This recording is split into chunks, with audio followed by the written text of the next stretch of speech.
আসসালামু আলাইকুম রহমতুল্লাহি অবরকাতুহু। সম্মানিত দর্শক, বাংলাদেশের রাজনীতিতে আওয়ামী লীগ এবং বিএনপি দুটোই পোল খাওয়া দল। দুটো দলই একাধিকবার ক্ষমতায় এসেছে এবং তাদের জীবনের যে দুর্ভোগ এবং দুর্দশা প্রায় সমপর্যায়ের। দুটো দলকে কেন্দ্র করে দুটো পরিবার বাংলাদেশের রাজনীতিতে প্রতিষ্ঠিত হয়ে গেছে। জিয়া পরিবার, বঙ্গবন্ধু পরিবার। আবার দুটো রাজনৈতিক দলকে কেন্দ্র করে বাংলাদেশ দুটো বলয়ে বিভক্ত হয়ে গেছে। বাংলাদেশের ভাটির অঞ্চল বলে পরিচিত বরিশাল, পটুয়াখালী, খুলনা, ফরিদপুর, এই পুরো যে বিস্তীর্ণ অঞ্চল, এখানে আওয়ামী লীগের একছত্র আধিপত্য। আবার উজান, উজান বলতে যে অঞ্চলটি বোঝায় বগুড়া, ফেনী, নোয়াখালী, নোয়াখালী কৃষি অংশ অবশ্য ভাটির, এবং আরও বিস্তীর্ণ অঞ্চলে বিএনপির একটা ভীষণ রকম জনপ্রিয়তা রয়েছে। তো অঞ্চল দুভাগে বিভক্ত হয়ে গেছে, অর্থাৎ উত্তরবঙ্গ এবং দক্ষিণবঙ্গ বা উজানের দেশ, ভাটির দেশ। দুটো পরিবার তৈরি হয়ে গেছে এবং দুটো পরিবারের যে ললাট, কপাল অলমোস্ট সেম। বঙ্গবন্ধুর নির্মম হত্যাকাণ্ড, তার সঙ্গে জিয়াউর রহমান নির্মম হত্যাকাণ্ড, বঙ্গবন্ধুর একান্ত ঘনিষ্ঠজন যারা ছিলেন তারা তার হত্যাকাণ্ডের সাথে জড়িত, এবং শহীদ প্রেসিডেন্ট জিয়াউর রহমানের ঘনিষ্ঠজনও তার হত্যাকাণ্ডের সাথে জড়িত। বঙ্গবন্ধু হত্যাকাণ্ডের পর তার পরিবারের উপর যে জুলুম, অত্যাচার নেমে এসেছিল, শহীদ প্রেসিডেন্টের হত্যাকাণ্ডের পর সেই জুলুম নির্যাতন না এলেও প্রাথমিক স্তরে তাদের সঙ্গে যে মোনাফেকি করা হয়েছে, বেইমানি করা হয়েছে, প্রতারণা করা হয়েছে, এই দুঃখ বেগম জিয়া কখনো ভুলতে পারবেন না। আবার পরবর্তীতে তিনি যখন রাজনীতিতে এলেন, এরশাদ সরকার তার শাসনামলে যে জুলুম অত্যাচার চালিয়েছে, যেটি নজিরবিহীন। তো এভাবে আসলে বিএনপি এবং আওয়ামী লীগ, এই দুটো রাজনৈতিক দলের যে ইতিহাস, প্রাপ্তির ইতিহাস, অপ্রাপ্তির ইতিহাস, বেদনার ইতিহাস, সফলতার ইতিহাস, অনেক মিল রয়েছে, প্রচণ্ড মিল রয়েছে, মন্দ দিকের মিল রয়েছে। দুটো রাজনৈতিক দলের মধ্যেই অলিগার শ্রেণী তৈরি হয়েছে। দুটো রাজনৈতিক দলের যারা পরিবারের সদস্য, তাদের একটা বিরাট অংশ দুর্নীতির সঙ্গে ভীষণভাবে জড়িয়ে পড়েছেন, এবং এই দুটো পরিবারকে রাজপরিবার আখ্যা দিয়ে এই দুই পরিবারের যারা রাজপুত্র, রাজকন্যা, তাদের আপনজন যারা আছেন, তাদেরকে নিয়েও নানা রকমের স্ক্যান্ডাল, সামাজিক, আর্থিক নানা রকমের স্ক্যান্ডাল রয়েছে। এটাই হলো বাস্তবতা। তো এরকম অসংখ্য বাস্তবতার মধ্যে যে বাস্তবতা, সেটি হলো এই দুটো দল যখনই ক্ষমতায় থেকেছে, তারা নিজেদেরকে ছাড়া অন্য কাউকে বিশ্বাস করেনি। দ্বিতীয়ত, দুটো দলই যখন ক্ষমতায় থেকেছে, তখন তারা কোনো অনির্বাচিত সরকার বা তত্ত্বাবধায়ক সরকার, এই থিওরিটা তারা বিশ্বাস করেনি। বিএনপির বিরুদ্ধে টানা হরতাল, অবরোধ করে, আন্দোলন করে আওয়ামী লীগকে তত্ত্বাবধায়ক সরকারের দাবি আদায় করতে হয়েছে। আবার সেই তত্ত্বাবধায়ক সরকারকে কলুষিত করার জন্য, কলঙ্কিত করার জন্য বিচারপতি কে এম হাসানের বয়স বাড়ানো থেকে শুরু করে যত রকম দুষ্টবুদ্ধি বিএনপি করেছে। আর বিএনপির এই সকল দুষ্টবুদ্ধি, অর্থাৎ বিএনপি জমানাতে যে সকল দুর্নীতি, অনিয়ম, চাঁদাবাজি, তারপর এই তত্ত্বাবধায়ক সরকার ব্যবস্থা কলুষিত করা, বিলুপ্ত করা, কিংবা এই ব্যবস্থাকে ধামা চাপা দেওয়া, মাটি চাপা দেওয়া, কবর চাপা দেওয়ার জন্য যে বিএনপির প্রচেষ্টা ছিল, সেই প্রচেষ্টাকে অনুসরণ করে আওয়ামী লীগ তিনটি নির্বাচন যেভাবে দলীয় সরকারের অধীনে করেছে, এটি বিরল। আওয়ামী লীগ এই ক্ষেত্রে বিএনপিকে যদি শিক্ষক হিসেবে মানে, তাহলে এখানে আওয়ামী লীগের যে সফলতা, এটাকে অনেকটা গুরু মারা বিদ্যা বলা যেতে পারে। যে আপনি যে গুরুর নিকট এই বিদ্যা শিখলেন, সেই গুরুকে আপনি মেরে ফেললেন।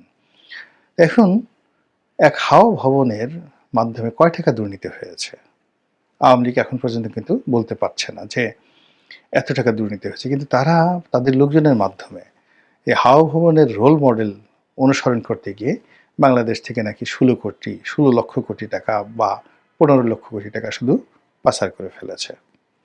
এ কথা শোনা যায় বলেন? আবার যে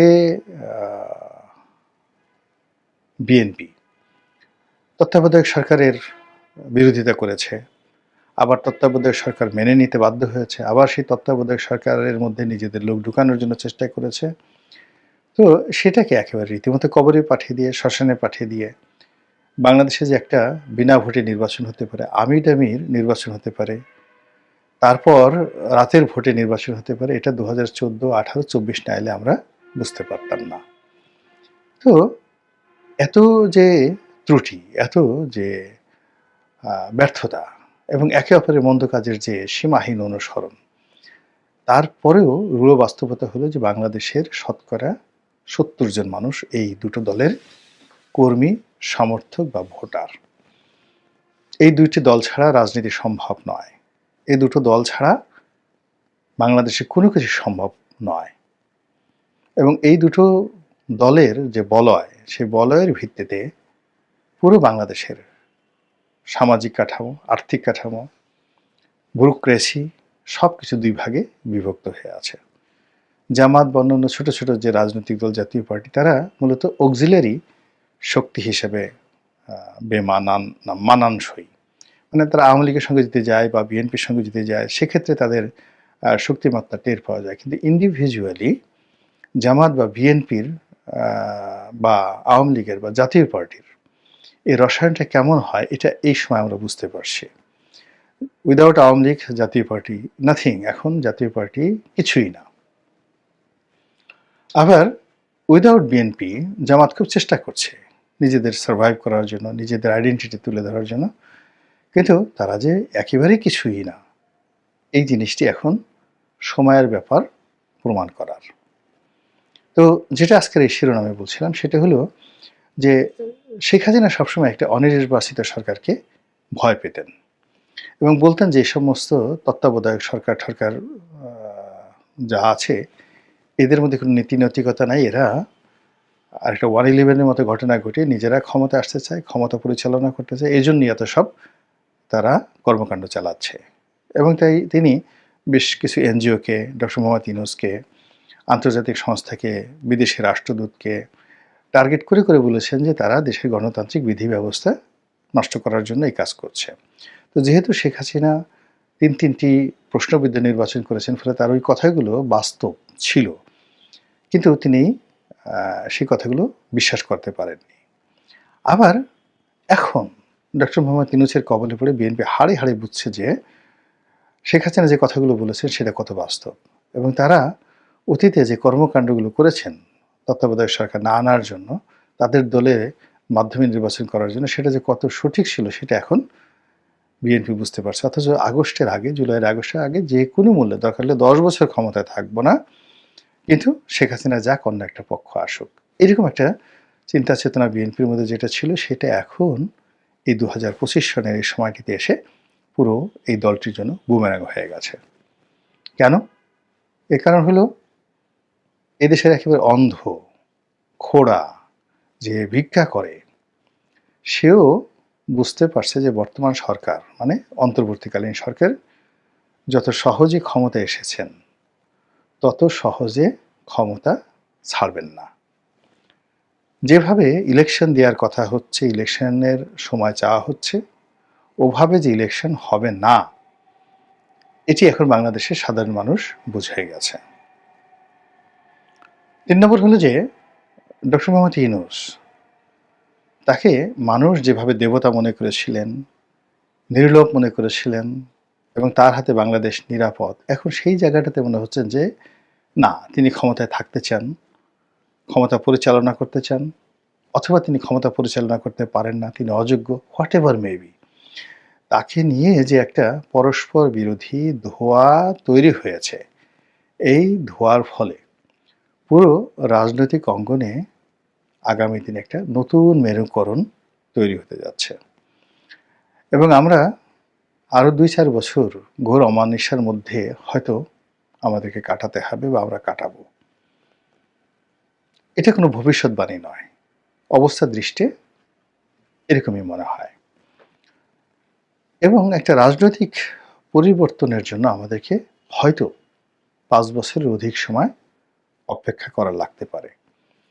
এবং ৫ বছর পরে আপনি আমি যদি দেখি যে বাংলাদেশে বিএনপি, আওয়ামী লীগ একত্র হয়ে গেছে, অথবা জামাত, আওয়ামী লীগ একত্র হয়ে গেছে, বাকি ইসলামী সমস্ত দলগুলো বিএনপির সাথে যুক্ত হয়েছে, এরকম আরো নানা রকম সমীকরণ তৈরি হওয়ার মতো একটা প্রেক্ষাপট আলটিমেটলি সৃষ্টি হয়ে গেছে। কারণ কি? কারণ হলো রাজনীতির কতগুলো সূত্র রয়েছে, রাজনীতির কতগুলো বিজ্ঞান রয়েছে। গত ৭ মাসে একটি সূত্র, একটি বিজ্ঞান অনুসরণ করা হয়নি। আমরা বিভিন্ন সময় শেখ হাসিনাকে বলার চেষ্টা করেছি যে ছাগল দিয়ে হাল চাষ করার তিনি চেষ্টা করছেন। অযোগ্য লোকদেরকে ধরে ধরে এনে তিনি মন্ত্রী বানিয়েছেন, এমপি বানিয়েছেন এবং তাদের দ্বারা রাষ্ট্র পরিচালনা করে তিনি লোকজনকে বোঝাতে চেয়েছেন, আমি হাসাতে পারি, আমি কাঁদাতে পারি, আমি যা ইচ্ছে তাই করতে পারি, আমি যাকে ইচ্ছে তাকে দিয়ে কাজ করাতে পারি। তার এই অহমিকা বোধটি এই বর্তমান জামানাতে আরও খারাপ অবস্থায় এসেছে। শেখ হাসিনার জামানাতে যারা বড় বড় পদে নিয়োগ লাভ করেছিলেন, সেই তুলনায় এখন যারা বড় বড় পদে রাজনৈতিক বিবেচনায় নিয়োগ লাভ করেছেন, তাদের কোয়ালিটি এবং তাদের ব্যক্তিত্ব, তাদের অতীত রেকর্ড শেখ হাসিনার জমানায় যারা নিয়োগ লাভ করেছেন তাদের সাথে অনেক অনেক নিম্নমানের। ফলে কি হচ্ছে? সব ক্ষেত্রে স্থবিরতা দেখা দিয়েছে। কোনো কোনো ক্ষেত্রে শর্ট সার্কিট হচ্ছে। নেগেটিভ পজিটিভ এক হলে যেমন বাতি জ্বলে, আর পজিটিভ পজিটিভ, নেগেটিভ নেগেটিভ একত্র হলে যেভাবে আগুন ধরে যায়, এরকম আমাদের রাষ্ট্র ব্যবস্থার অনেক ক্ষেত্রে প্লাস মাইনাস না হয়ে পজিটিভ পজিটিভ হয়ে যাচ্ছে, নেগেটিভ নেগেটিভ হয়ে যাচ্ছে এবং অনেক ক্ষেত্রে একটা বিস্ফোরণমুখ পরিবেশ এবং পরিস্থিতি তৈরি হয়ে গেছে। মহান আল্লাহ আমাদের সবাইকে এই অবস্থা থেকে রক্ষা করুন।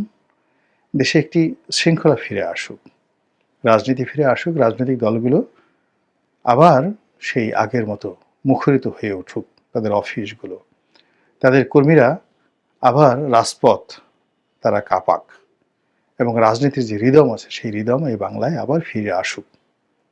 মহান আল্লাহর কাছে এই প্রার্থনা জানাচ্ছি। আসসালামু আলাইকুম ওয়া রাহমাতুল্লাহি ওয়া বারাকাতুহু।